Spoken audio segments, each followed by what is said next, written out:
ஆட்சி அமைக்க முடியல. ஒரு சட்டமன்ற உறுப்பினருக்கு போய் அவன்கிட்ட படாத பாடுபட்டு கஞ்ச வேண்டியிருக்கு. நாக்கே தேயிற அளவுக்கு புகழ வேண்டியது இருக்கு. ஐயா உங்களை மாதிரி குனிய முடியாதியா, உங்களை மாதிரி நடக்க முடியாதியா, ஐயா நீங்க இப்படி திரும்பினீங்க பாருங்க, அப்படி இருந்ததுங்க. எதையோ பேசி பாக்குறான். கால கொடுமை.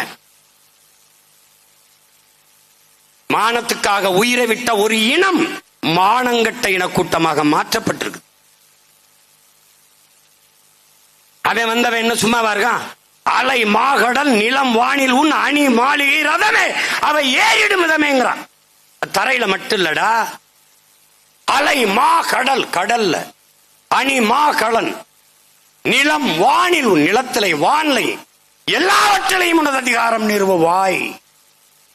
அதுக்கு இடையூறா ஏதாவது வரினால் கொலை வாளின எடா மிக கொடியோர் செயல் அறவே குகைவால் ஒரு புலியே உயர் குணமேவிய தமிழாங்கிறான். நம்ம பாட்ட அரசேந்திரன் அருண்மொழியும் நிலத்துல கடல்ல எல்லாவற்றிலையும் அதிகாரத்தை நிறுவினான். மிகப்பெரிய கடற்படையை கட்டினான்.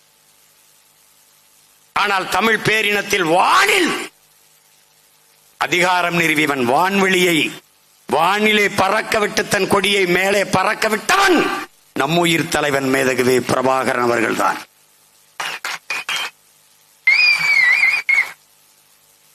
நாம தான் மொத்தமா கடல் வான் தரை எல்லாம்.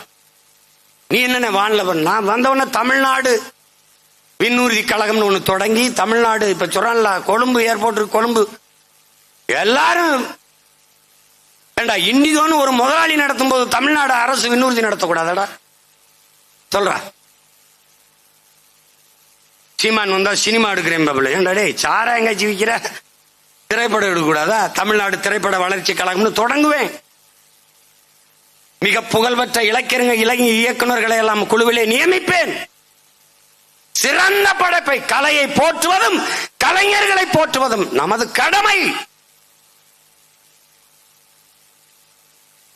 அதுக்காக நாட்டையே ஆள தகுதி வந்தது நினைப்பது அறிவுகட்ட மடமை.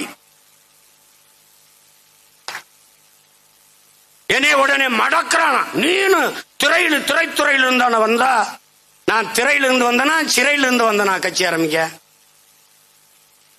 சொல்லுவாப்போ. சிறையில் இருந்து வந்தேனா அல்லது திரையரங்கில் திரையில் இருந்து வந்தேனா? நான் வந்தவனே முதலமைச்சர் சொல்லலையே. 15வது ஆண்டில் 5வது முறை 4 முறை இதற்கு முன்பு தோற்ற